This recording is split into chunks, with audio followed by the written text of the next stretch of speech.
My entitled mom called up my university in some kind of effort to force me to change my major, as she tried to convince everybody that I was emotionally unstable and I needed help getting back on track. And right now, I'm honestly so horrified and embarrassed by the way she did this, putting me in a situation where I really just don't know what to do now. Here's basically what she did. I'm a 21-year-old female, a junior in college, and I'm currently living on campus. My mom has always been the kind of parent who treats my life like a group project she's leading. When I picked my major, which is psychology, she put on a smile and said that she was supportive, but she never stopped making little digs, saying stuff like, "So you're just gonna be poor? That's not a real career." And I usually just ignore it. But last week I got an email from my academic advisor asking if I could stop by because there was some confusion about my course plan. Now I go in thinking that it's about a prerequisite or something like that, but no, my advisor says my mom called the department office and left a voicemail about how I'm lost and emotionally unstable, and that I was changing majors to something useless and needed help getting back on track. She also asked if they could send her my grades because she pays for everything, even though she definitely doesn't. Like, I have my own loans and a part-time job. My advisor looked uncomfortable and basically told me they shut her down, but they wanted to make sure that I'm safe and not being forced into anything I don't want to do. And honestly, at that moment, I wanted to melt into the carpet. Like, just imagine your mom pitching you as a crisis case to your school. I called my mom afterwards and I asked what in the world she was thinking, but she just immediately went into this calm voice that she always uses when she's trying to sound reasonable, and said to me that she was just advocating for me. Then she admitted that she also emailed one of my professors to ask why I got a B on a paper, because she said, "Oh, I know you're smarter than that." I then told her that she crossed a massive line and I'm an adult. At this point, she started crying and said I'm ungrateful and that she's the only person who actually cares about my future. She then tried to flip it on me, saying my advisor probably thinks she's a bad mother now and that I should call them to clarify that she meant well. When I said no, she then got sharp with me and said that if I keep pushing her away, then I shouldn't come to her crying when I fail out. If I'm being completely honest, I haven't slept right since. Part of me feels guilty because she is convinced that she's helping, but I also feel like she tried to take control of my life by embarrassing me into compliance. So am I wrong for telling her she's on an information diet from now on? Because right now I'm very frustrated. Okay, this is so unbelievably gross, I just can't even begin to describe it. Your mom actually called up your school and said, "Yeah, she's crazy. She's going through it right now. She's emotionally unstable and just completely lost. She needs some help." And it's like, dude, all I'm doing is majoring in psychology, which by the way is not a bad major. You could do a lot with that. So for your mom to sit there and be like, "Oh wow, you're not gonna do anything. That's a useless degree." It's like, okay, whatever, dude. So I think you handled this really well, and I think you shutting her down and being like, "No, you can't do that to me." I think that was the right move, and I think it really was important to do that. Boundaries like that are super important. Like, there's nothing wrong with putting your foot down and telling people, "No, you're not gonna talk to me like that." Because your mom's completely out of line. Like, it's unacceptable. So yeah, your mom sucks and you are completely in the right, and I think she absolutely deserved to get shut down.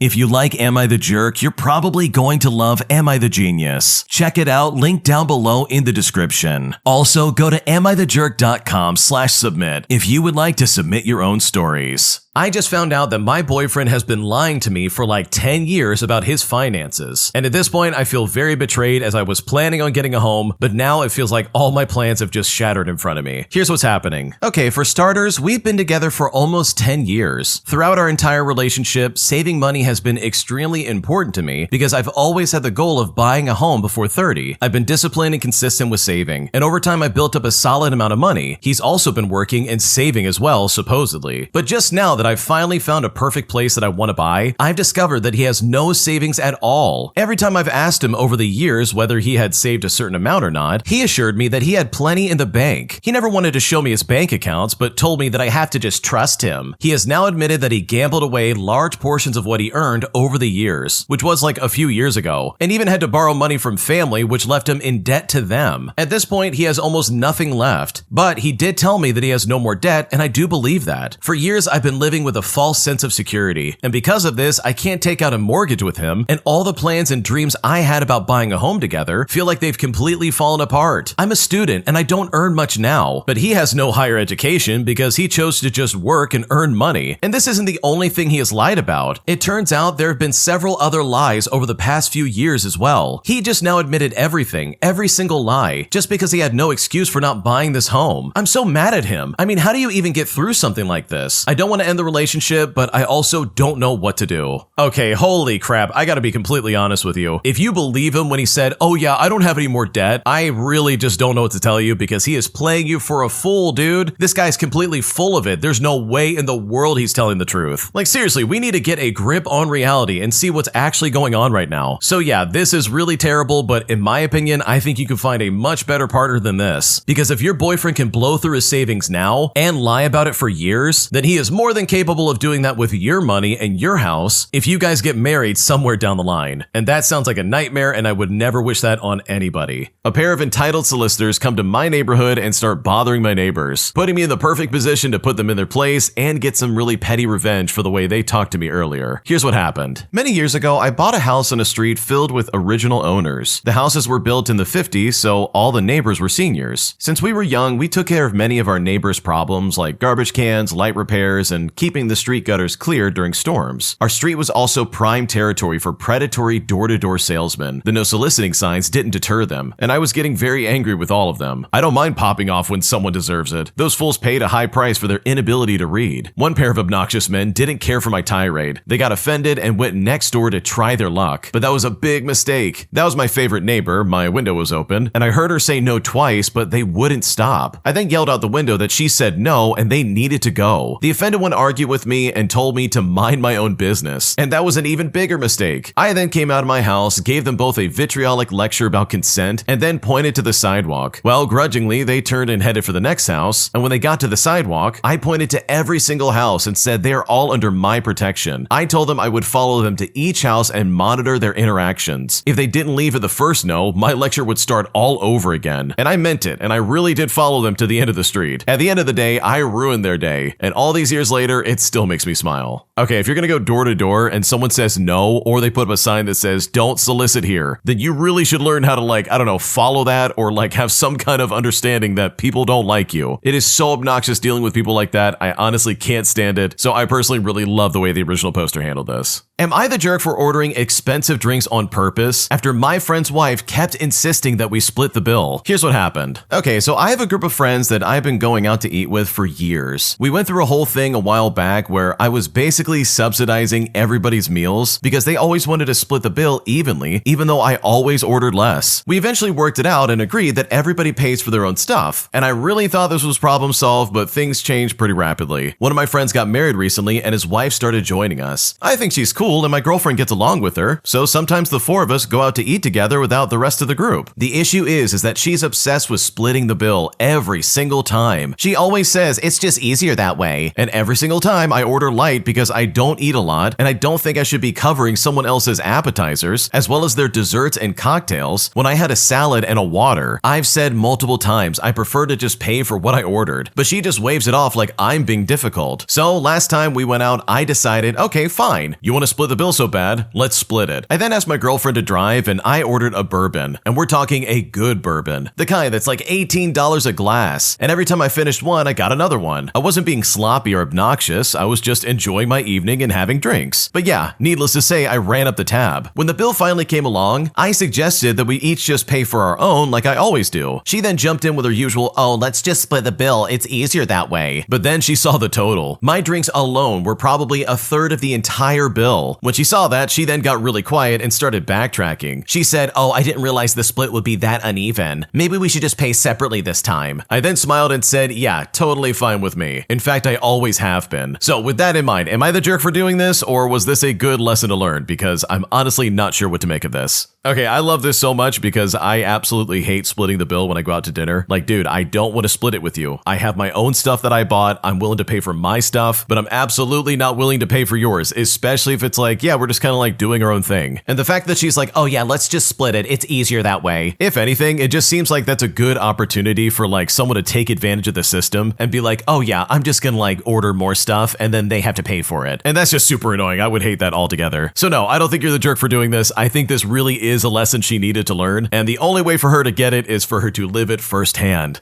Am I the jerk for refusing to return expensive band merchandise that I bought secondhand when someone randomly reached out to me to tell me they were stolen from her? Because right now I am really being treated like garbage over this, even though I'm literally stuck in the middle of all of it, and at this point I don't know what to do. Here's what's going on. Last November, I bought 2 autographed K-pop posters from members of my favorite band. They were listed in my country's main Facebook selling group for the fandom, and the seller authenticated them with enough proof that I was comfortable buying. I spent a couple $1,000s on them as a gift to myself for graduating my master's and landing a big girl job after interning all summer just to secure it, which kept me from traveling like I wanted. A few weeks after posting them on Instagram, I got a message from a girl who I will call Anna from another country. She claimed the posters were stolen from her by her ex-roommate, who then sold them to me without her consent and was actually demanding that I return them immediately as stolen property. She sent a picture of the posters with a timestamp showing early February 2025, saying her ex-roommate had stolen over $10,000 worth of rare merchandise from her. Anna was really confrontational, implying that apparently I should have known that they were stolen because she posted about it a lot on social media, but I don't follow her country's side of the fandom. I live on the other side of the world and I don't speak the language. From what I gathered, her ex-roommate, who I will call Maria, came to my country for graduate school and sold the posters here where I live to people who were unlikely to have seen Anna's post. I asked Anna if she was going to pay me back for what I spent, but she said no, insisting that she shouldn't have to because the posters were stolen. Well, I told Anna I was sorry to hear about her situation, but I wouldn't be returning the posters without being reimbursed for the full amount that I paid. I offered to send her screenshots of the listing and the details of the PayPal transaction, but I wasn't going to give up the posters based on her word alone, especially without some kind of compensation. I also mentioned that while I do sympathize with her, this could also potentially be a scam between her and Maria to get both the posters and the money. I mean, there have been elaborate scams in the K-pop buying and selling community before. I then told Anna that if the posters were truly stolen and worth thousands, she should file a police report in her country and handle it that way. I checked with my brother, who is a lawyer, and he confirmed that I'm in the clear to keep the posters. Since I bought them in good faith, I'm not liable, and I've only done something wrong if I knew they were stolen at the time of purchase. He also said that if Anna takes legal action against Maria in her own country and wins, it's very unlikely the authorities would pursue me in my country for such a relatively low-value case. Now, since all of this happened, I've had to make my Instagram and TikTok private because Anna sent what I can only describe as flying monkeys into my comment section, attacking me and calling me a thief. It's gotten pretty stressful, and now I'm being bombarded with messages from strangers telling me that I'm in the wrong. Some people are outright calling me a jerk for not returning the posters, and it's putting me in a weird spot. So seriously, am I the jerk here? Because right now I'm honestly overwhelmed by this.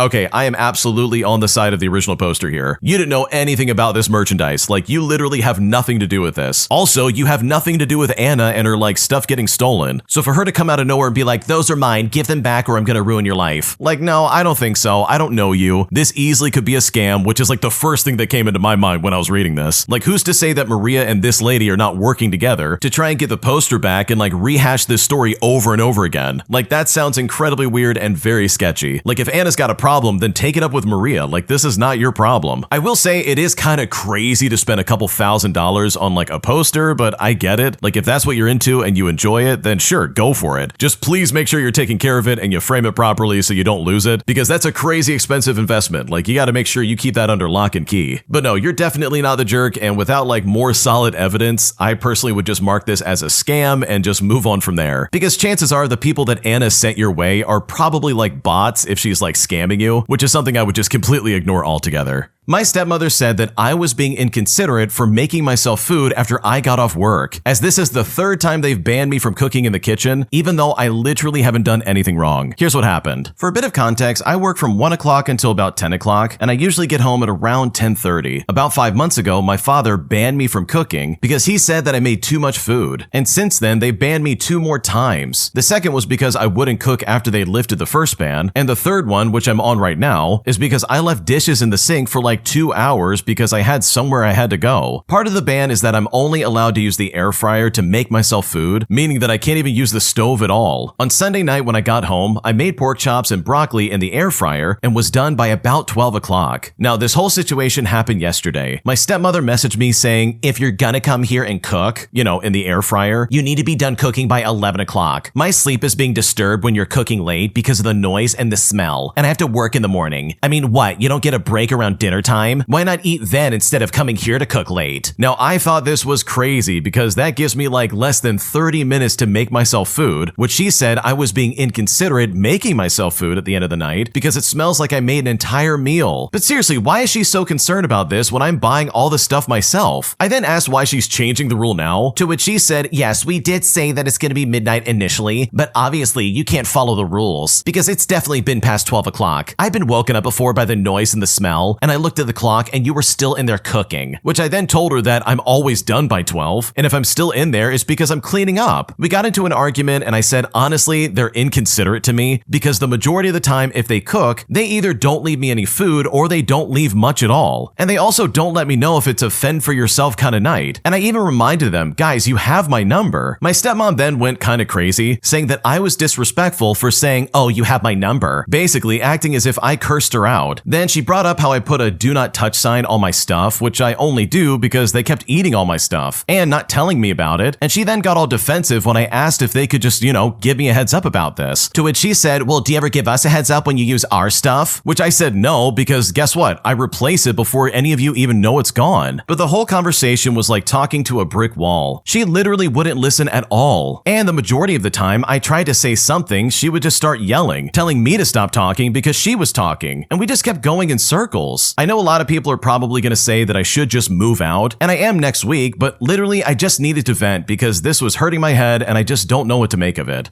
Yeah, it sounds like your stepmom and your dad are being really weird. Like, I don't know, banning you from the kitchen and being like, you can't cook in there when they know your schedule's weird and you come home late is just really toxic in my opinion. So yeah, I think it's a good idea that you're moving out because you do not need this kind of energy. Am I the jerk for telling my dad that his harmless hobby is the reason I almost failed my thesis defense for my master's degree? Because right now he's refusing to take any responsibility, and even my own mother is sitting there demanding that I apologize to him. And at this point, I just don't know what to do. Here's what's happening. Okay, so I just finished my master's degree and the defense was last Friday. I had been preparing for months, printed out everything, organized all my research notes, and left them in neat stacks on the dining room table the night before because I needed to do one final review in the morning. Now, my dad is really into woodworking lately, and he gets up at like 6 o'clock in the morning on weekdays and just kind of like putters around the house doing stuff. But when I woke up at 8 o'clock in the morning, I found that he had completely cleared the dining room table to use as a workspace. My notes were in a pile on the floor next to the couch, some pages were out of order, and 2 printed charts that I needed for a specific section of my presentation were just gone. I literally panicked, like full on could not breathe for a solid 5 minutes. We searched everywhere and never found those pages. I literally had to go into the most important academic presentation of my life feeling completely unprepared for one whole section, and I stumbled through it badly enough that one of my professors actually asked me afterwards if I was okay. I passed barely, and when I got home, I told my dad exactly how his decisions to move my stuff that morning affected me. He then got really defensive and said that I was being dramatic and that I should have been more careful with important documents. My mom is now saying that I owe him an apology for raising my voice. And yeah, I did raise my voice, I won't lie about that, but I genuinely feel like the apology should be going in the other direction. So am I the jerk for how I handle this? Because I really don't know what to do. Man, you are not the jerk. This is so stupid. Your dad knew you're going into your master's degree defense tomorrow. Like, what is he doing? He's really gonna try and act like, oh yeah, now's a good time for me to pick up my woodworking the day before my son presents his master degree thesis. Like, what are we doing, dude? You know what those papers are, you know why they're sitting on the table, and you definitely know why he laid it out the night before. I'm sure some kind of conversation happened, but even if there wasn't a conversation, this doesn't mean just like clear the table and put your crap on there. At least ask ahead of time. Like, I don't know, if I saw that in the morning, I'd be like, okay, this is there for a reason. I'm not gonna touch it, I'm not gonna mess with it, because clearly somebody put this there for like a very purposeful reason. So no, you're not the jerk for freaking out. I would be very pissed off if my dad did this, because holy crap, you prepared for such a long time, and for him to like completely ruin your flow is just absolutely unacceptable. My best friend's mom literally hijacked his entire apartment search, and watching this go on for 4 months made me realize that I'm really glad I don't have a mom like this because she was acting super obnoxious. Here's what happened. Okay, I'm posting this because my friend Jake asked me to get outside opinions since he thinks he's too close to the situation to really see it clearly. Jake has been trying to move out of his parents' house for almost a year. He's 26 years old, he has a stable job, he makes decent money, and has been ready to live alone for a long time. But the problem is his mom, who I will call Diane for the the sake of the story. She inserted herself into this process so completely that I genuinely started to feel stressed on his behalf just watching it from the outside. It started fine, like she offered to help him look at listings, which seemed sweet at the time, but then she started contacting landlords directly without telling him, showed up to 2 viewings he had not invited her to because she had seen the address on his phone, and vetoed 4 different apartments for reasons that had nothing to do with the actual quality of the place. One was supposedly too far from us, and one had a neighbor she didn't like the look of in the hallway. One was rejected because the building didn't have a parking spot that she could use when she visited, and Jake just kept going along with it because it was genuinely easier than an argument. Well, last month Jake found a place that he loved, didn't tell Diane the address until he already signed the lease, and when she eventually found out through his younger sister, she stopped speaking to him for 11 days. Yeah, you heard that right, 11 days in total. And this is all over not being consulted on a lease that she has no legal or financial role in. She has now started texting me directly, asking if I know why Jake seems so distant lately, as if I'm going to report back to her. I haven't responded, but Jake thinks that I should just play along to keep the peace, which if I'm being honest, I don't really think is my job. Yeah, man, this is a weird situation. The fact that she's like getting involved in this entire scheduling process, or even trying to pretend like this is somehow like her responsibility to figure this out. Like that is very intrusive and very weird. Especially when you think about the fact that she's sitting there trying to be like, oh my gosh, you did not consult me first. I'm now going to give you the silent treatment for 11 days. Have fun. Like, what are we talking about? This is so weird. Like, that's super immature. I would hate dealing with that, and I'm really sorry your friend's dealing with it, but I think you've got the right idea. You have no reason to respond to her at all. She's just trying to keep tabs on Jake because she's really controlling and manipulative, and I think you're wise to not want to play into that. My entitled boss keeps saying he's going to fire me for not doing my job, despite the fact that he gives me impossible jobs to do and impossible deadlines to meet. And after dealing with his verbal beating for weeks after I just started this job, I decided that enough was enough, as I pushed forward to not only complain to corporate, but also ruin this guy's life entirely in a way he has still never recovered from. And I honestly feel so good about the revenge I got on this jerk. Here's what happened. Okay, so a few years back, I got hired as a supervisor for a local government, and I was to help supervise about 10 employees. Above me was a manager, and he was a terrible leader and would often yell at people, make slurs, and give impossible tasks or deadlines. On my 3rd day in on the job, he yelled at me to learn how to do my effing job right in front of all the employees, and he even made snide remarks to other employees that he was going to terminate me on probation. He demanded that I keep a communication log with every task he assigned me and update it as I completed them. He also chastised me my first weekend for not having any questions emailed to him by the end of the week. He told me he expects me to send 3 questions every week until I'm off probation. The next week, I sent him 3 questions as required, and he replied back to look up the answers myself. He was literally out to get me. He would give me a task, then another one, and then ask me why I didn't get the first one done already. I also found out that he rode the old supervisor that way until he got enough dirt on him to terminate him. So it was at that moment I decided it was war. I kept a log of every perceived policy violation, broken rule, inappropriate comment, and people who witnessed it. I also engaged other supervisors and employees from other departments. After 28 days of employment, I was ready to quit. I kept a resignation letter in my car, and that gave me the power I needed to press on. After 28 days, I filed a formal complaint with Human Resources, and at the time, I convinced the other supervisor to do the same thing. After that, several employees filed complaints, and a group complaint was eventually filed. Well, Human Resources investigated the complaints, and the manager was placed on administrative leave. The investigation concluded that the manager did violate numerous policies, created a hostile work environment, and he ended up resigning. Ever since then, he has been burning bridges at every employer, literally 3 so far, and went from a manager of 15 employees and a great pension making $95,000 a year to a low-level labor employee making about $25 an hour in a hole-in-the-wall facility. And to be completely fair, he created his own problems, but in the end, I just happen to be the one person to help Human Resources see it and finally take action. Man, this is one of those satisfying moments when karma finally backhands the person who absolutely deserves it. I can't stand bosses who go on like power trips like this where they're like, okay, here's an impossible job that if you don't get done, I'm gonna fire you. It was literally your 3rd day and this guy's trying to be like, learn how to do your effing job. And it's like, dude, what are you talking about? How about you train me to do my job and I might do it effectively? It really sucks, but I do understand why nobody complained about this, but it really begs the question, like, why did nobody say anything previously? Like, this behavior clearly has gone on for far too long. No one just goes into a job and says, okay, okay, I'm now gonna be a monster to everybody around me. It's gotta be some slow roll situation where it's like, okay, he eventually got to this point, because there was obviously some tipping point where, yeah, they didn't do anything about this until it was too late. So from the bottom of my heart, I am so proud of the original poster because, my God, their boss absolutely deserved this punishment. And the fact that he's fallen from grace in such a major way, in my opinion, is exactly the way this should have ended. If you like Am I the Jerk, you're probably going to love Am I the Genius. Check it out, link down below in the description. Also, go to amithejerk.com/submit if you would like to submit your own stories. My neighbors took a bulldozer to my yard, despite the fact that all of the property was clearly marked and they knew where the boundaries were at. And now at this point, I'm desperately trying to put up a chain link fence to make these people stop. Here's how it's going down. So my wife and I bought our home along with the empty lot between us and the neighbors. And this space was surveyed and boundary markers were placed. Well, a couple weeks after moving in, I go outside to find the boundary markers removed. Now, I had taken pictures, so it's not the end of the world. A few weeks later, I go outside at about 8 o'clock in the morning to find my neighbor clearing the back of my empty lot with some bobcat thing. There was a lilac bush back there and a few small trees, and when I saw this, I told him to stop. He did, but a lot of damage had already been done. My wife and I decided to try and make the best of it, so we put down a couple $100s worth of native wildflower seeds. I mean, we had talked about doing something like that at some point anyways. Now, a couple days after putting down the seed, I run to the gas station. I'm not even gone 15 minutes, but when I return, the neighbors are out there putting grass seed and straw down where we just put wildflower seed down. And at this point, I lost it. I asked them what in the world they thought they were doing. They said they thought it would look better and that we should be thanking them for the improvements. They let their giant horse dog use our yard as a toilet and tried to turn the back of our yard into a circle drive for their giant trucks. They are insufferable. They have been saving money for some work that needs to be done on our house, but because of them, we had to drop $2,500 on a chain link fencing, and I've spent the last few weeks putting that up when I can. I'm tired and I just needed to vent, because these neighbors are literally the worst. Oh man, that really is so frustrating. They're not taking no for an answer, they're going on your property regardless. Like, that would drive me insane, especially when you know for a fact this is your property. So hopefully you get that fence up sooner than later, because these people sound incredibly annoying. An entitled family steals my seat to the Minecraft movie. So instead of getting upset and ruining this moment for my child, I decided to sit right behind them and allow my kid to make as much noise as possible as my form of petty revenge for them taking my seat. Here's how it went down. Okay, so my 7-year-old spent a full year excited to see the Minecraft movie. He knew it was to come out April 4th, but I bought tickets for an early showing on Thursday the 3rd. The plan was for me and his sisters to pull him out of school a few minutes early and surprise him, and it worked beautifully until we got to our seats. A week out, I purchased 5 tickets for right in the middle of row F. I chose this row every time in our theater because it's the first in a section. This means my kids won't be kicking anyone's seat or talking right in their ear, and don't have to try and sneak past anyone to go to the bathroom. Well, when we got to the theater 15 minutes early, I found the entire row was taken up by a rather large family. There were also a lot of them too. I then told the matriarch of that family that I thought they were in my seats. I double-checked my receipt for the theater and time, and she maintained that she also had bought these seats. I then walked out and grabbed a 17-year-old usher that I wasn't very confident in the authority of. I told him that I don't mind sitting in the G row, I just don't want someone else to come in having reserved those seats and make me the interloper. The woman fumbled with her phone a little bit, hemmed and hawed, but nothing came of it. Keep in mind, this was a Thursday afternoon matinee, so there weren't a ton of people filling into the theater. My kids could tell something was going on, so in the interest of modeling conflict resolution and saving the moment, I decided we take the G row and see what happens. And this is when my petty revenge light bulb went off. And no, it doesn't have anything to do with chicken jockeys. It turns out it was only us and them in the theater, so I let my kids have a blast at this movie. I didn't shush them, I didn't care if they kicked the seats of the F row, I didn't care if they put their feet up, and I probably would not have cared if they threw a little bit of popcorn. But you know what? They didn't. And every time an F row interloper sighed and glared backwards, all I did was shrug, and it was glorious. After the movie, those people left behind all their popcorn buckets and trash, just like the scum that they were. Oh man, that's so stupid. Dude, you saved those seats ahead of time. You planned this out with your kid and you were trying to have like a good moment. And sure, you kind of saved it in the end, but those people had no business being in those seats. But good for you for getting some sweet revenge, because it sounds like those people absolutely deserved it. Am I the jerk for reminding my mom's best friend of how awful her daughter is when she tried to criticize me, saying that I was a failure for living at home and that my job isn't good enough, despite the fact that her daughter is literally in jail? Because right now, my entire family is pretty pissed off that I said anything, and now I don't know what to do. Here's what's going on. Okay, so my family and I celebrated Mother's Day last night by hosting a dinner. My mom's best friend, who we will call Holly, joined up with us because they have been close ever since childhood. My uncle, my aunt, their partners, my cousins, and my grandparents were there, so in total there was about 16 of us, and the older generation knew Holly very well. Now, I'm 30 years old and still living with my parents. Holly began to ask when I plan to move out, and I explained my position and the expected timeline. She then laughed and said her daughter, who we will call Sophie, purchased a house at 18 while studying, and even bragged about Sophie's prestigious career. Keep in mind her daughter's in her late 40s and the housing market was very difficult. She told my mom that she'd be embarrassed if her kids were still at home and implied that I was a failure and that my job is not that good. Now, Sophie's in jail for a petty, hideous crime. There's been a lot on our local news about the case, and she's currently working towards a shortened sentence and placing blame on the victim of her crime, very publicly, mind you, through her lawyer. And yeah, she had an impressive career up until this happened, but there is no way that she will be rehired after she is released. I looked Holly in the eye and I said that while I might not be in a fancy career like her daughter, and I might still live with my parents, at least I didn't commit a crime. I told her that I think I know who my mom would prefer living under her roof. Holly ended up leaving not long after that, and it was obvious that she was in tears. My grandparents are now furious that I had the audacity to say this, and my uncle has sent a few strongly worded messages. My aunt and my mom are keeping silent, but my cousins are firmly on my side. They're all closer to my age and can empathize with my situation living at home. So seriously, did I do something wrong here? Because right now this is all incredibly frustrating. No, you are not the jerk. There's no way. If Holly's gonna dish it out, then she had better be ready to take it. Like, she literally said, "Oh, that is so embarrassing that you still live at home. You're a failure and your job is not good enough." Like, at that point, the gloves are off and I'm gonna say exactly what's on my mind as well about you. So no, Holly's a moron and there is no way that you're the jerk here. Because if she's gonna dish it, then she had better be ready to take it. Am I the jerk for reminding my friend that he makes 8 times as much money as I do? Because now after I said that, things are really awkward between us. And at this point, I'm not sure if I did something wrong. Here's how it went down. For a bit of background, my job doesn't pay the best, but I love the work. And obviously, I would like to be paid more. I was a listening ear to my friend a few years ago when he was looking for jobs. I heard him list all the pros and cons of each option, including the salary. So I know what his starting pay was at the one he settled on. It is literally 8 times more than my own annual salary. Our friendship is not influenced at all by our salary differences. We always split the bill, never pay for each other except for birthdays, all of which has worked out really well. I even house sit for him for free when he's away. Now that he has settled into his job, a job he will probably have till retirement, he has been complaining about it to me more and more. I listen, but I can't say I completely sympathize, mainly because I know I would happily deal with those problems if I got paid like him. He definitely is aware of how little I get paid because he has tried to help me look for new jobs, and I have commented on if the jobs paid more or less than my current salary. And no, we don't work in the same fields. Now, here's where the incident really comes into play. When we were hanging out, we discussed about wanting to go to this particular thing on a weekday or work day. I brought up how my job is pretty flexible and I can be available after a certain time. He says to me, "Wow, you are so lucky, I could never do that." Then we kept discussing this thing and he kept reiterating how lucky I was and how it sucks that he can't. I eventually got annoyed and I said, "Dude, you literally make 8 times more than me. Would you say to an unemployed person that you are so lucky to have free time?" Well, after that, things got awkward and he hasn't been messaging me. So am I the jerk in this situation? Because right now things are really awkward. Okay, honestly, I do think you're kind of the jerk here. It sounds like he was just trying to find like some kind of common ground, because I'm sure he's acutely aware that yeah, he makes a lot more money than you do. And by the way, just because he makes a lot of money doesn't mean that he's happy. Like, the grass isn't always greener on the other side. And don't get me wrong, it wouldn't be bad to have that kind of money in your back pocket that you're describing. But just because he's making that doesn't mean that he's not full of problems just like anybody else at his job. So yeah, I can see why things got awkward, because the way you reacted to that is literally just a little uncalled for. So yes, I do think you're the jerk, and I think it would be best to probably apologize and try to make things right. Would I be the jerk if I told my brother the real reason our family fell apart? Because right now, my dad's trying to act like he didn't cheat, even though he did. And at this point, I really don't know what to do. Here's what happened. So about 3 years ago, my parents split apart and are currently undertaking divorce proceedings. My brother is currently living with my dad while I live with my mom, with their house only being about 20 minutes away from one another. Both my parents are very tense and are not civil during these proceedings. When they announced their divorce, I had learned that my mom had an emotional affair for a few months, and this had led to the divorce. This has led my brother to blame my mother for ruining the family and blaming her for the split of my family, and they are not currently speaking. However, I know that my my dad had a physical affair before this occurred, and had heard him and his affair partner being physical in the house while mom was home. However, my dad does not know this information, or that I know he has cheated. My father is currently blaming my mother for splitting the family apart, and is one of the driving reasons for my brother not speaking to my mother, and says that she cheated on him. And it's like, yeah, he's such a hypocrite. So would I be the jerk if I told my brother the real version of what happened? Now, here's some things that need to be considered. My parents are underway with divorce proceedings, and if this causes many tensions between them, this can cause financial stress between the both of them, and my mom could lose lots of money. My mom is aware I know of the affair, however, is worried about any implications of telling anyone. Also, many people who have chosen my dad's side in the divorce are aware of this. What should I do? Okay, this is so sketchy. Like, your dad's a massive hypocrite. He's trying to be like, oh yeah, look what my wife did. This is why I'm getting a divorce. And he's holding this up like a shield so that he can't get blamed for anything that's going on, when in reality, he's a cheater too. They're both cheaters, like they're terrible people. So personally, if I was in your shoes, I know I would tell my brother and be like, look, this is what's really going on. Because your dad at this point is being so obvious about it. It's clear that he's trying to be like, oh yeah, this is so awful. I can't believe she did this. As if he's trying to take like the moral high ground. Like, this is so weird to me. Because he is just as guilty as your mom, and the fact that he's trying to act like he's not, in my opinion, is completely uncalled for. Am I the jerk if I throw away someone else's remains if no one else from the family comes and claims this guy's ashes? Because right now I'm still very frustrated and I don't know what to do. Here's what happened. Okay, so long story short, my roommate and I shared an apartment from 2018 to 2022. She was separated from her husband when he passed away in 2021. He was cremated, ashes were mailed to her, and she kept him in a box in a closet in the laundry room. In 2022, she bought an RV and moved to another city to be near her daughter and grandchildren. She asked me to hold on to the ashes and a few other things, namely pictures, clothing, and you know what? I agreed. She couldn't be near the ashes as they set her on edge and just rattled her. We had a falling out over money, more than $5,000, and I haven't heard from her since 2024 in September. I know she has some serious health issues that she's dealing with, and I really just don't want to talk to her, so my feelings aren't hurt. Well, fast forward, and I reached out to her son, a real estate agent, in 2025, asking him about his father's ashes on Messenger. He responded, but has made no effort to retrieve the ashes either. Now, did I mention that she basically walked out from her youngest son? That she literally left living in an RV in my backyard? What was supposed to be a short-term favor has turned into 3 years of her 40-something schizophrenic bipolar self living on my 6 acres. Now, I would give him the ashes, but I don't think he would handle it well at all, and I don't know what kind of episode it could trigger. He took the death really badly, as his whole world as he knew it ended. He's never lived on his own, and he is not doing a very good job at it. Well, I said in February, if no one made arrangements to come get these ashes, then I'm putting them in the dumpster. So am I the jerk if I do that? Because right now I'm still incredibly pissed off. Okay, this is so weird because you did a favor for this person and then they walked out and had a falling out, all over money of all things. And now nobody's wanting to claim the ashes of a family member that is not yours? Like, come on now, this is so weird. So no, I don't blame you for being like, I'm gonna throw this out if nobody wants it. Because why would you hold on to it? You did it as a favor back in the day, but guess what? Times change and it's time to like move on or do something different. Because this is literally not your responsibility anymore and they need to step up and do something about it. Am I the jerk for wanting a photo at my wedding with only my bride and our biological parents without my stepmom present? Because right now at this moment, my stepmom is being incredibly difficult, saying that what I'm asking is rude and that she thinks she should be involved in the picture as well. But now I'm incredibly devastated because this has really blown my expectations right out of the water. And at this point, I'm so confused and I seriously just don't know what to do. Here's what's going on. Okay, so my wedding is later this month, and my wife-to-be and I would like to take photos of many configurations of family members, and it would mean a lot to us if at least one of those photos was of the two of us and each of our biological parents. My parents divorced over 10 years ago when I was in college. My dad remarried, but my mom has not. I love my dad, but I feel zero affection for my stepmom. I never have. She did not raise me and has only made life difficult for me, my mom, and my sister. However, I love my dad and I have accepted that if I want to maintain a relationship with him, then I have no choice but to tolerate her. I told my dad about the biological parents only photo that I want to take at my upcoming wedding, and he told me that his wife was being weird about that and refused to allow such a photo to be taken, but that he would talk to her to see if he could change her mind. Well, he called me back today and informed me that my stepmom absolutely refuses to allow my dad to appear in any photo with his ex-wife, especially if she isn't a part of it as well. She thinks that people will think they're still married, and that for me to even suggest such a thing is rude and disrespectful to her. Apparently, she has had prolonged, expletive-filled arguments with my dad over the idea that he could ever think of not taking her side on this. Now, I don't think I'm asking for anything unreasonable at all, and I think she's the one who is being selfish and disrespectful. I am not excluding her entirely from photos. She will be in many photos that day, but she is not my biological mother, and given how she has treated me and the rest of the family over the past decade, she should frankly be thankful that she was invited at all. All I want is one photo with my own parents on my wedding day, the one day in my life where I would hope that my fiance and I should get the final say. My fiance and her parents are completely on my side. She is upset and shocked that this is a conflict at all. Today, we had a call with the four of us, me, my fiance, my dad, and stepmom. On this call, my dad firmly said that he refused to appear in any photo with my mom without his wife right beside him. My stepmom even told me that, I know it's your day, but you need to think about how you make other people feel. She then told my fiance, who's from another country, that in America, this is considered very rude. My fiance tearfully argued with them, saying nothing that I disagreed with, honestly. The call ended with my dad saying, let us know if you still want us to come to your wedding. So seriously, am I the jerk for thinking my stepmom is being completely unreasonable and that my dad has let me down by siding with his wife over his own son and his son's wedding day? What should I do? Oh man, this is so messed up. I'm so sorry you're dealing with this. Your stepmom sounds like a monster and I can't believe she's swaying your dad like that. Like, of course no one's gonna think, oh wow, they're still married. Literally all they have to do is stand on either side of you and take the picture. It's not that big of a deal. Like seriously, it would be easy. And the fact that your stepmother just can't even see that no, this is not that big of a deal and it would be an easy photo shoot, like what, 2 seconds maybe? Like that's so crazy to me and I just can't understand why she wouldn't do that. There's also the option of like maybe photoshopping the stepmom out and placing the mom in there, but like that might be a little complicated. And from the sounds of it, it would probably ruffle more feathers than it would be worth. But no, you're not the jerk for thinking your stepmom is being irrational because trust me, she definitely is. An entitled brand new hire at the restaurant I work at is insanely rude and refuses to take any direction. Things have gotten so bad that she literally just doesn't do her job sometimes, leaving me and the rest of my coworkers on the hook as we have to finish her job up in order to close the restaurant. And at this point, I'm exhausted putting up with her antics that I'm seriously now considering talking to the owner. Here's what's going on. Okay, I just really need to get this out because I'm raging right now. Basically, I've been working at this restaurant for a few years and I'm working one of the busiest holidays of the year. Normally, I'm a server, but I was hosting and I was floor managing because we were short-staffed for the weekend, and that way I could kind of be a floater. I could be hosting, doing to-go orders, resetting tables, etc. Now, there were 2 servers on the floor, and one was a new hire who's been there for about 2 weeks, maybe. It gets insanely busy with the phones, the to-go orders, seating, and I'm updating the menus on the laptop all at the same time. Meanwhile, this girl is not paying attention to her tables and has multiple tables sitting there with no water and not being greeted for 10 plus minutes at a time. I turn around and she's standing there behind the bar just wiping menus slowly. Now, this is not important side work, especially during dinner service, nor is it necessary because I had plenty of clean menus. She even left one table outside without greeting them for 30 minutes, even though she had stepped outside twice and somehow had not talked to them. The entire night, me and the other server were taking care of her tables while I was also hosting and doing all the other things I mentioned. Additionally, the other server was on a double as well. The end of the night comes along and the new hire sits her butt down and is just doing roll-ups. So yeah, she's not helping break down the floor or anything, or even take in the outside furniture. Now the server that's on a double wants to talk to me outside and smoke, and I said to her, okay, sure. Let's grab the broom though and also sweep the outside seating while we do that. We were outside for maybe 10 minutes max. We come back inside and the new hire says, can you guys like get a move on and hurry up and finish closing? Because I'm doing all these roll-ups and I want to leave and have a birthday party to go to. And it's like, I'm sorry, but that's just not my problem. You should have taken today off then. I then said to her, well, we were outside sweeping, but all you've been doing is the roll-ups. And that's all you have to do, so once you're done, you can go. By the way, the roll-ups were almost done, even though there was still other closing duties to be done. So I thought that would be helpful to her leaving faster. She then starts talking back and telling me that I haven't done anything and acting like she's done so much today. I told her that I shouldn't even still be there because I was hosting, not serving. But because there was still closing stuff to do, I had to stay. She then tells me to leave. And now I'm like, girl, I have to do the money drop and do other shift lead things. To which she tells me, well, anyone can do that. At that point, I had to go to the kitchen because I thought I was going to fully flip out on her. No, not anyone can do that. You idiot. That's why I have to do it. And you don't know what you're talking about because you're new and you have no clue what you're saying. The other server told her to then clock out and go right then and there because because the disrespect was just not tolerable, and she literally refused to leave when that was told to her. But it's like, wait a second, didn't you just want to rush out so badly? So now all of a sudden you won't leave? Anyway, in the end, she was just sitting there after doing the roll-ups, and I said to her, okay, you can now go for real. And she said to me, oh no, now my friends are running late, so I'm actually just chilling. And she sat there on her stupid phone and watched me while I swept the whole inside floor, which by the way is her side work and not mine. Now, I'm not trying to be harsh to her, and I dislike bickering with coworkers, and I'm not down with being rude to new hires or being annoying because they don't know things or anything like that. But what I can't stand is lazy, entitled, and rude people who come into an establishment thinking they know everything, especially one where we all have to help each other out, and they're just being awful and talking down to me when I'm busting my butt covering your tables all shift long and doing all of your side work. The best part of tonight though is I should have just cut the double server earlier, leaving the new hire to do closing duties alone, but she knew that she would be so awful about it that she said, no, someone's gotta close the restaurant down because she definitely won't do it. Now, I've tried to direct her and teach her how to do certain things by saying stuff like, hey, just letting you know I sat 2 people outside for you. Or I would say, just closing this table out for you. Can you please finish bussing their plates, please? And she would either just not do it or she's combative with me about things. Last week, her first week and second shift, she lost a check slip with the tip marked, and I asked her to please look at her apron or somewhere. She eventually told me that she threw it out on accident, but it was a cash tip. But it's like, why didn't you just tell me that in the beginning? So I tried to tell her, oh, it's okay, that's fine. And just so you know, even if it's a cash tip, we have to stab the CC slip so we know that it's not just a lost check, and we can avoid looking for it at the end of the night. I was very patient and very calm. No problems at all. I mean, this happens, you know? Well, she proceeds to pull me to the side a few minutes later and ask me, are we good? Do you have a problem with me? And when she did this, I was honestly flabbergasted. She then tells me I'm new and I'm just trying to learn. And I explained, yes, I'm trying to teach you. It seems that she just can't take any direction or criticism or anything well, and she's naturally a combative person. When I went to the owner about it previously, about her pulling me to the side and asking if she had a problem with me, she just said, no, she's just being funny. She's got a dry sense of humor. And I actually couldn't believe it. I told her there's no freaking way. That was not a joke and it wasn't funny. Now at this point, I don't know if I should even bring it up this time to the owner or if I should just request to not be scheduled with her anymore and let the other shift leads deal with her instead, because right now I'm very frustrated and I don't know what to do. Dude, if I was in your shoes, there's no way I would ever want to work with someone like that. She's not doing her job, she's talking back, and literally only a few weeks into her job, she's trying to act like she knows how to do everything. Like, I don't know about you, but that would be super annoying, especially if I've worked there for several years. Like, I know how this place works. Why are you trying to act like you're gonna teach me how to do things? So for me, I absolutely would go to the owner. I would not think twice and be like, look, I do not want to deal with this lady. Either you need to do something about it or I'm gonna lose my mind, because this new hire's attitude is completely out of line, and she can either correct that or she has absolutely gotta go. If you like Am I the Jerk, you're probably going to love Am I the Genius. Check it out, link down below in the description. Also, go to amithejerk.com/submit if you would like to submit your own stories. Am I the jerk for moving out early after I learned that my horrible roommate is actually potentially terminally ill? Because right now I feel awful and I seriously don't know what to do. Here's what's going on. For the last 6 months, I've endured living with what I thought was an incompetent, lazy individual. He would leave dishes in the dishwasher for weeks, pile up trash on the kitchen table, and keep his personal items all over common areas of the house. He also sleeps in the living room, even though he has a room, and blasts the TV until 4 in the morning on weekdays. He leaves his laundry in the washer for weeks, washing dishes with bleach and floor cleaner. And this is not even the worst of it. This is just a few things that I've experienced. Well, I recently learned after confronting my landlord yet again with a variety of issues that this roommate has high blood pressure, chronic heart disease, and end-stage kidney disease, and needs dialysis to live. While I was shocked and felt bad, especially because I ignore him completely, I'm a little upset that my landlord didn't disclose that he was basically in hospice care prior to me moving in. Overall, I'm starting to honestly understand his behavior more, and I have way more empathy. I think he should have done assisted living more than living with roommates, who, by the way, he is kind of dependent for care. Instead of staying, however, I'm in even more of a rush to move before my lease ends. I am a little freaked out by the whole thing, I must admit, mainly because for someone with a terminal illness, he doesn't eat well or take care of himself, and I'm scared to walk into the living room one day and he's just not even going to be breathing or something. Last night his breathing was so heavy, it was honestly scary. My landlord just got laid off and I could use the extra money, but I told him I'm moving out on the 1st of June anyways. I know this will leave my landlord with a financial burden, but I need to do what's what's best for me. My friend said I need more empathy, but I feel like prioritizing myself is more important. So seriously, am I the jerk? Because right now I feel really bad. Now, before we go any further, the original poster actually went on to say that based on the comments of this story, they learned that this guy's condition is not terminal and that basically he's just not dying. He's just chronically sick, which is a really good thing because then that would take away any guilt I would have about moving out. And sure, I totally get it. He's sick all the time and maybe he can't really take care of himself. But if that's the case, then guess what? He shouldn't be living with a roommate and he shouldn't be expecting them to pick up the slack. That's really annoying and I know for a fact I would not want to deal with that. So I think your original motivation is completely fine. If anything, you're trying to escape a roommate who clearly is really being lazy and they're making your life really hard. And that, in my opinion, is not a bad reason to move out, not at all in the slightest. Am I the jerk for saying my roommate's parents cannot live with us for a month? Because right now this is ruining all of my plans and I seriously don't know what to do. Here's what's going on. I recently moved into a 3-bedroom apartment and there are 3 of us living there. When I was interviewing for this place, one of my roommates mentioned that her family visits, so they are around sometimes, and then said nothing else about it. It never occurred to me that she meant they stayed in the apartment instead of a hotel, and she never explicitly said that they stayed in the apartment, much less for 2 months out of the year. I had no idea about this until my other roommate informed me and told me that it had been going on for years, and it is quite uncomfortable with the mother and specifically the father staying here. It was vaguely mentioned to me in one offhand comment, but she was never told anything at all. When I found out, I went to the property manager to discuss the specifics of our lease and the guest policy as it is a violation, and I wanted to understand the terms. We then had a conversation in person where I said the terms of the lease were acceptable, namely that they could stay 14 nights, but nothing longer when she mentioned that her parents typically stay for a month at a time. She said that she would honor the terms of the lease and gave us dates, but now she is lying and changing them. Now, I am subletting for the summer, so it has been known that I will leave the apartment and then return. Based on our most recent conversation, she would not give a straight answer and said that she was stretching out the time they would be spending spanning a month, and they would return to stay again a few weeks after that. Now, the current roommate who is staying is also very upset, as the parents' visit will now span a month and a half, almost the entire summer. The other issue is that I'm having trouble finding someone to sublet my apartment because of these changes. I was willing to lose a few $100s to cover the half month that we were told at the beginning of the summer, but now that she's changed the dates, it will cost me at least a month or a month and a half's rent, which is now thousands of dollars. We tried to speak to her to come to some kind of solution, but she's completely refused. And the more that we discuss this, the more we are realizing that she was always planning on having them stay for longer after I left. My final word on the matter was that she has already violated the lease this term by having them stay for a month in the winter, and I don't want to evict her, but I will not lose money over this. They can come for the planned dates for 2 weeks, but no longer. The property managers are aware that this has been an ongoing issue, and they have offered to help. We have tried twice to have a conversation with her, threatening eviction being our last resort, but she clearly does not respect our space, our money, or the lease. And at this point, I seriously don't know what to do. Oh man, I would absolutely escalate this dude. There's no way I'm gonna put up with this. This roommate's literally breaking the lease by allowing them to stay the entire summer, basically. And I don't know about you, but I don't want to live with someone else's parents for the summer. That sounds miserable and I would hate that. So no, you're not the jerk for saying that they can't have their parents over for that long, because at that point, they might as well just start paying rent. I received $25,000 as a gift from my illegitimate grandfather that I can only use for large purchases. And right now, I'm pissed off that every single penny isn't in my pocket so that I can use it as I please. And I'm wondering if this makes me the jerk because right now I kind of feel bad. Here's what's going on. Okay, so I grew up in an upper middle class family. The way that my parents raised me was negative punishment. They would take away the thing that I valued the most to get the results that they wanted. When I was 12 years old, it was my Xbox. When I was 14, it was my free time during the summer. And when I was 16, it was my dad's car. It was a 1999 Subaru Outback, but it was my means of relative freedom. And you know what? Fair enough. I got my first job when I was 17 years old and immediately started to practice and learn how money works in capitalist America. I got very good and now live mostly on passive income. Yesterday, my mother told me that her biological grandfather, the one that she tracked down through those family tree gene testing sites, the one that slept with her mother while actively engaged to another woman, and the one that I didn't even meet until my early 20s, had decided that he has too much money and wants to give $25,000 to each of his grandchildren. But here's the catch. The money has to be used for a large purchase like a house or a new car. Well, moving forward to today, that $25,000 is supposedly going to me, but my parents have decided that it will go into an account in my name under my father's social, managed by his financial advisor, in a fund that I get no no say in. I complained and said, "Can I at least pick the fund?" And my mother said no, to which I sighed and put my head on the table, to which she said, "You could be more grateful, you know." And my sister said, "It's $25,000, just take it as it is." To which I said, "But it's not my money like that." To which my mother seemed very disappointed and didn't say anything else. So I understand that it's 100% a first world problem, and I understand that $25,000 is a lot, but I've always craved freedom and autonomy. I hate gifts, especially from people that don't know anything about me. I don't want a gift like that because it feels soulless and completely in the control of my parents and not me. It makes me feel like a child, petulant as I may be, and I don't need $25,000 for a down payment on a house. I need the income on paper. So it's a gift that I don't need. I can't use it in my own way, and I cannot touch it when I want to do things that I believe would be of good use for that money, like traveling to see my illegitimate grandfather, or traveling to Eastern Europe with my friend to see the world. That to me, regardless of the fact that it's $25,000, doesn't feel like a gift. A gift shouldn't make you feel controlled like you're a child, right? So am I the jerk for not being more grateful? Mind you, the only reason I'm posting this is because my mother made me feel bad, and I want to appease her because I have mommy issues with this whole control stuff. What should I do? Okay, honestly, I don't see this as such a big deal. I don't think you're the jerk for not being more grateful, but like honestly, just use the money for a house or something, or even use it for like a car. Like this obviously is something that you can use and not just something you can blow on like going to travel to Europe or something. So no, I don't think you're the jerk for not being more grateful. I just think it's kind of annoying that you're trying to make this into something that it's not, because at the end of the day, you have $25,000 waiting for you for a house or a car. And just because you can't get your hands on it now doesn't mean that it's not something you can use later on. An entitled old jerk interrupts my boyfriend's little sister's college graduation as he literally scoffs at every single speaker that walks up there that isn't white and also a man. And I'm honestly blown away by this guy's actions. Here's what happened. So I'm currently sitting in front of a very loudly talkative old man. I'm at my boyfriend's little sister's college graduation. This dude has been making comments at every speaker, except the old white man, of course, because yeah, that's the same demographic as him. One of the final student speakers came up and she had a heavy Arabic accent. And at this point, I'm sure you can see where this is going. As soon as she was at the speaker stand, he starts loudly saying, "Oh great, more yakking." Keep in mind, the biggest yacker in our entire section is him. She's giving a great speech and he keeps interjecting more than usual. Random little outbursts of disrespect. She starts talking about her struggle when she fled her home country in the Middle East for refuge here, and how she was so grateful to be graduating college when girls in her homeland can't even go to school. Well, this old man then actually scoffs quite loudly and says, "Who cares?" And it's like, bro, you better believe I whipped my head around at him and I said, "Are you serious right now?" And I did this with the nastiest look I could muster. He shut up finally for a few more speakers, even though he's still currently mumbling random crap because some of these old people in the audience just can't understand the respect of being quiet for at least an hour when it's not about you. I'm honestly so sick of this guy and I can't wait to get away from him. Oh man, I can't believe there's no like ushers or someone to be like, "Hey buddy, you gotta shut up or you gotta go." Because this is literally an event. What are you doing heckling the people talking? Like this guy's trying to be like, "Oh yeah, who cares about this lady who struggled in life?" And it's like, dude, apparently the school and everybody else, because everyone's listening intently and you're the only guy who, by the way, is acting super racist about it. So good for you for saying something because this guy is absolutely out of line. My psycho downstairs neighbor screams all the time, so I decided to get some petty revenge by returning the favor by blasting black metal down through the floor through my speaker. Here's how it went down. I've been living in a middle floor apartment, and for months I've been hearing screaming and swearing. Now this wouldn't be a problem if it was infrequent. We all have bad days, I totally get it. However, my building is a renovated factory building, so the floors and walls are practically soundproof. I've done my best to be a considerate, quiet neighbor. I work long hours and travel often for months at a time, so I only met the apartment next to mine a month ago. However, the neighbor has been at this very consistently, at least 3 times a week for the past couple of months, and I left a polite but anonymous note thinking it was upstairs after the screaming started at 6 in the morning after I had a shift that finished at 2 o'clock, and they wrote on the same note saying wrong flats. So the next time the screaming started, I went out into the communal courtyard and I realized it was downstairs. Well, you know what upstairs neighbors are really good at? I returned to my flat and began stomping around, and then I put my speaker to face the floor and played a quick burst of black metal. Well, the screaming stopped, and sure, he did scream again a couple of hours later, but I rinsed and repeated, and guess what? I've heard nothing since, and hopefully it stays this way for the foreseeable future. Dude, if there's one thing that I cannot stand about living in an apartment, it's literally dealing with noisy neighbors. Because I'm just like the original poster, I totally get it, some ordinary noise is normal, but when you're doing that crap past midnight, like, I'm sorry, but there's no excuse. Like at that point, just be quiet. Because if you respect me, then then trust me, I will happily respect you. But I love the way the original poster handled this because these people absolutely deserved it. Am I the jerk for blowing up at my sister after she quite literally named her daughter after a fungal infection? Because right now she's saying that I'm overstepping the line by saying anything, and right now I seriously don't know what to do. Here's what happened. Okay, so my sister and her husband have been struggling a lot with baby names. She was determined to find the single perfect name. Even by the time her baby shower nearly 5 weeks before the due date, she didn't seem any closer to picking something out than she was at the start of her pregnancy. Anyways, I knew she was struggling. So in addition to the $900 wooden crib on her list that I got her, I gave her a list of obviously joke baby names. We have a really close relationship, and it was in line with both of our senses of humor. She's a nurse and I'm a biology student. So all the names were medications, infections, unpleasant animals, etc. And they all sounded like lovely girl names out of context. Some of them were a little bit obscure, sure, but I included some obvious ones like Viagra and hernia for good measure. Well, 2 weeks later, she told me that she and her husband had finally settled on a name. And well, she decided on Malassezia. Yeah, the baby's name is Malassezia, one of the names on my joke list. Outside the immediate issues, it's also the name of a very common fungal infection, one that my sister and I are both genetically predisposed to, one that we've both had multiple times throughout our lives, and her daughter will almost certainly catch it at some point. I pointed it out to her and she said yes. She knew what it meant and she knew my list was intended to be a joke, but she just really liked the way it sounded. I don't think the husband knows what it means, and I think he'd reject it if he did. She says that it's so obscure that no one will ever think twice about it. Except, you know, when little baby Malassezia turns 14 years old, finds a weird spot on her neck, and goes on her phone to Google what it is. I told her that the name was completely unacceptable, and I was shocked that she chose it. I even suggested some similar names, like Mallory or Azalea or Anastasia. That would be way more acceptable, but she literally wouldn't hear it. She said that since I'm not one of the parents, I have no business telling her what she can and cannot name her child, and that apparently I'm stepping way out of line. I think it's pregnancy hormones, and she'll regret the decision very soon after her daughter is born. So am I the jerk for blowing up on my sister about this? Because right now I feel incredibly upset and I don't know what to do. Dude, your sister's really dumb. Like, I'm gonna be completely honest with you, that is a terrible name. Dude, don't name your kid a fungal infection. What is going on right now? That's a terrible idea. They would be better off with one of the classic names that kids definitely should not be named, that typically rhyme with some kind of curse word. Like, that would be better for the kid than being named a fungal infection. They're gonna learn basic biology one day and be like, wait a second, what did my parents do to me? So no, you're not the jerk for blowing up at your sister, because if I was in your shoes, I probably would have done the same thing. My entitled coworker literally steals all of the office supplies, taking it all for herself, all because she's worked there for 15 years. But as a result of her thievery, they forced her to start working from home indefinitely, ensuring that she would never be able to steal any office supplies ever again. Here's what happened. So I've been working at this marketing firm for about 3 years now, and for the most part, my colleagues are great. Well, everybody except for someone I will call Diane. Diane sits 3 cubicles down from me and has worked here for 15 years. She constantly reminds everyone of her seniority and acts like it entitles her to special treatment. But what's been driving me absolutely insane lately is her bizarre obsession with office supplies. Last Tuesday, I needed a stapler for an important client presentation. Mine had mysteriously disappeared from my desk the week before, which is already super suspicious. So I walked over to the supply cabinet and it was empty, not a single stapler in sight, even though we had just had a supply delivery the previous day. I asked around and someone we will call Madison from accounting mentioned that she had seen Diane carrying a box to her car during lunch. Curious, I casually strolled by Diane's cubicle later that afternoon, and what I saw stopped me in my tracks. Behind her desk, partially hidden by a filing cabinet, was a mountain of office supplies. I'm talking at least 6 staplers, dozens of notebooks, countless pens, and even 3 of the new wireless mice that IT had been saying were back-ordered when I requested one last month. The next morning, I discreetly mentioned to our office manager, who we will call Jen, that I couldn't find any staplers. She sighed deeply and said, "Let me guess, you need other supplies too?" When I nodded, she lowered her voice and said, "This happens every quarter. Diane takes everything and claims she needs backups for her important projects. I've ordered replacements, but they won't arrive until next week." But yesterday, things finally came to a head. I was printing materials for a client meeting when the printer displayed toner low. I went to grab a replacement cartridge, but of course there were none, and my meeting was in 30 minutes. Desperate, I walked to Diane's cubicle and I politely asked if she might have an extra toner cartridge, and she literally looked at me like I'd asked for her firstborn child. She snapped at me and said, "Why would I have printer toner at my desk? That's ridiculous." Just then her phone rang. As she turned to answer it, her chair bumped into the tote bag behind her desk. desk, and I clearly saw 3 toner cartridges inside. Now at this point, I was fuming, but I kept my cool. After her call, I simply said, "Diane, I can see the toner cartridges in your bag. The entire office needs supplies to do their jobs, not just you." Well, when I said that, her face turned bright red. "I've been here for 15 years. I need these supplies for my special projects. You newcomers don't understand how things work here." By this point, several colleagues had stopped to watch the commotion. Jen from office management appeared, took one look at Diane's hoard, and said firmly, "Diane, we've talked about this. Please return the supplies to the cabinet immediately." Diane huffed dramatically, muttering about ungrateful coworkers and no respect for seniority, as she reluctantly handed over 1 toner cartridge. Later that afternoon, an email went out from Human Resources about a new supply checkout system being implemented, and this was effective immediately. I also noticed the janitor installing a lock on the supply cabinet. Now, the best part about it is that this morning, I arrived to find Diane's cubicle completely empty, with a small note from our manager saying that she would be working from home indefinitely. The supply cabinet is now fully stocked, and mysteriously, everyone's missing items have reappeared, which really goes to show you that some people's entitlement truly knows no bounds. Oh my gosh, this is so obnoxious. I would never want to work with someone like that, but also I have definitely worked with some Dianes in my life. They take all the supplies and they try to be like, "No, I need it more than you do. I've worked here longer." And it's like, dude, I just need a pen. I literally need 1 pen so I can do my job. Can you please give over 1 pen from the office? Why do the Dianes of the world try to act like, "Oh yeah, all this is mine because I've been here longer"? That is so annoying, and honestly, I would hate to be back in that situation, because when I dealt with my Diane, it was an absolute nightmare. If you like Am I the Jerk, you're probably going to love Am I the Genius. Check it out, link down below in the description. Also, go to amithejerk.com/submit if you would like to submit your own stories. Am I the jerk for refusing to sign my parents' house, which is under my name, over to my wife if I were to pass away? Because right now, I feel like there's some sketchy things going on, and at this point, I don't know what to do. Here's how it all went down. Okay, for a bit of backstory, in 2008, my parents lost most of their money, and it eventually got to the point where we were no longer able to afford their house. My dad is quite a bit older than my mom, and his biggest worry is that he is not able to leave her enough money so that she can live and pay for a home or even rent without having to financially rely on me and my sister. So this is the plan that we came up with. We found a house with a large lot that we bought under my name. My parents put down a significant amount of their savings for the down payment for the property and to build a detached accessory dwelling unit for them to live in. I lived in the main house for a while, and my parents lived in the attachment. The agreement was, once I moved out, we would rent out the main house. I would be responsible for the main house, the maintenance, the repairs, etc., and my parents are responsible for the attachment. We would split any property taxes not covered by the rental of the other property. Now, I live in an expensive area, so my parents will have a place to live for the rest of their lives with no stress about becoming homeless. And I end up with a great investment property that I already have quite a bit of equity in. I have the house in a trust. In the event of my untimely death, the ownership of the house will transfer to my parents, and then transfer to my partner and my offsprings once they pass away. Well, my wife wants to change the trust to have the deed of the property go to her instead of my parents. She says she will of course let them live there, but wants control of the property if I pass away. Now, I feel really uncomfortable signing over the house my parents paid for over to her. Even though it's in my name and I'm spending some money on property taxes and maintenance, I consider it their house since they have paid for everything. Part of the reason I feel uncomfortable is because when we were updating our life insurance policies once we got married, she made sure I removed my parents as beneficiaries and added her as 100% beneficiary, but then refused to add me as the same thing for her policy and had 100% of it going to her sister. So seriously, am I the jerk for refusing to sign the house over to her? Because right now I'm honestly not sure what to do. Okay, in my opinion, I kind of think that yeah, you would be the jerk if you did sign it over, because this house really was funded by your parents. Like, in my opinion, they have the most money in this, so like, why would you not give it over to them first? And for me, it's also a big red flag that she didn't sign you up as like her life insurance person or whatever, because that is really weird. Like, you guys are married after all, right? So no, I don't think you're the jerk here, because if I was in your shoes, I would probably be doing the exact same thing. Am I the jerk for refusing to let my boss's kids eat my food? Because after their mom blew up at me, I feel like I'm literally stuck between a rock and a hard place. And at this point, I don't know what to do. Here's what happened. Okay, so I'm a 19-year-old female, and in February, I arrived in the United States as an au pair. If you don't know how the program works, basically you're hired as a nanny, but you're not paid a lot for it, maybe $196 a week, because the family gives you a place to stay and food in their house, and they also pay for your studies. It was the only way that I could afford to have the exchange experience, and I really wanted to take this chance, so I came along. The two kids I take care of are great. We talk a lot, and I already learned so much from them. The problem though that I have is with their parents. Since I arrived, they told me that I'm only allowed to eat the items from one cabinet and nothing else. They will only replenish it once a month, and they have cameras and will see if I try anything. I don't know if this is true, but I wouldn't steal anyways. In my cabinet, there are just tortillas, a few canned vegetables, beans, and mac and cheese boxes. No snacks or drinks or cheese or any meat like chicken. There's literally nothing like that. I talked with my agency here, and they told me that the family is allowed to do that as long as they give me food. And I can try to match with another family and wait for the process or go back home. And since I didn't want to give up, I decided to stay. But the food thing was really getting to me, so I started to use the money to put things in my cabinet. But the problem is that they are super healthy, and they don't let their kids eat cookies or chips or beef jerky or anything like that. Now, I wasn't trying to eat in front of the kids on purpose, but I spend most of my day with them when they aren't in their classes, and I get hungry, so I eat in front of them. And eventually, they've started to ask me to eat too. My money doesn't get me very far, and my parents have no way of helping me. And these snacks can last for days when I pace myself. So I just told them that they would need to ask their parents for snacks because I don't have a lot to share. Well, when they did ask their mom